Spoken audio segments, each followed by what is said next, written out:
Multiplying fractions with number chips. This is a digital lesson, and it starts out with showing students the first method for multiplying fractions. If the numbers are small, you could just multiply straight across, multiply the numerators, and multiply the denominators. And then if you need to, you can simplify when you get your final answer. So the first few slides here, students are just going to be multiplying straight across and then simplifying. So on slide 3, students are going to be moving these number chips. So you have all the numbers you need on every slide. If you get to the end and the numbers aren't working, then you know you've made an error somewhere and you need to go back and check. So to move these, you just click on the edge, click and hold, and then you can move it anywhere you like.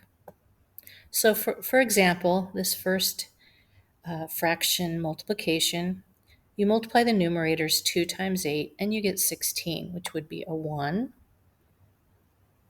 and a 6. Multiply the denominators. 4 times 9 is 36. So that's a 3 and a 6. And that gives you an answer of, if you simplify, let's see, we can divide numerator and denominator by 4. And we get 4 ninths. So they're going to have every number they need, multiply straight across, and then simplify their answer. So they've got several problems to practice on the next 2 slides. Then it shows the students that when the numbers get bigger, it's sometimes easier to simplify before they multiply. So they're not multiplying these huge numbers. So here we have an example of 15 ninths times 9 25ths.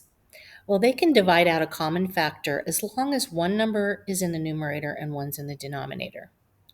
So I look at these, I can see that 15 and 25 have a common factor of 5. So if I divide out a 5, the 15 is now 3, 25 is now 5. 9 and 9, one's in the numerator, one's in the denominator. I can divide out a common factor of 9, and then I can change these to 1 and 1. Now the multiplication is very simple. 3 times 1 and 1 times 5 gives us 3/5. So on the next slide, they're going to be doing this. Now here they have some really big numbers. We don't want to have to multiply 42 times 15. So they look at numbers that are in the numerator or the denominator that have common factors.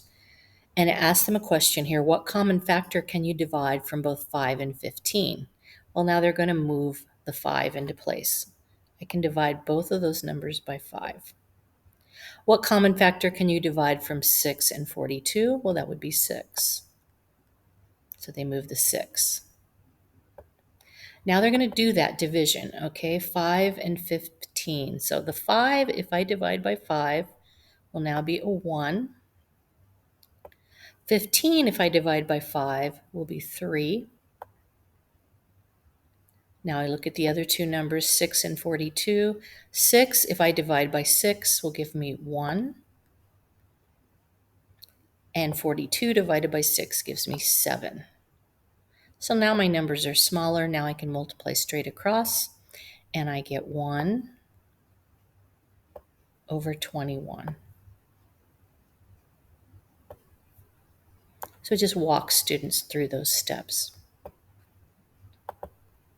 Now they're going to practice a few more of these, simplifying before they multiply. On this one, they want to do this, they can use scratch paper if they like, but they can see common factors. 8 and 4, I can divide out a 4. That would make this number a 1. Divide by 4 here, I get 2. 3 and 6, I can divide out a common factor of 3. That will give me 1 here and 2. And now I can multiply straight across and get 1/4. And so on. Now the final step here is showing students how to multiply by a whole number. So if you have a whole number, all you have to do is change it to a fraction by placing a 1 in the denominator. So 5 is the same thing as 5 over 1.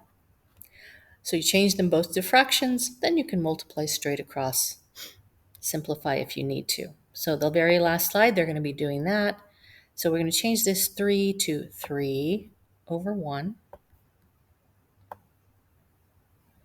And then 1/8 stays the same.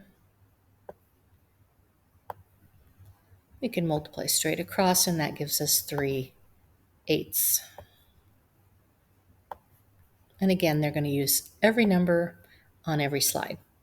So that is digital copy of multiplying fractions with number chips.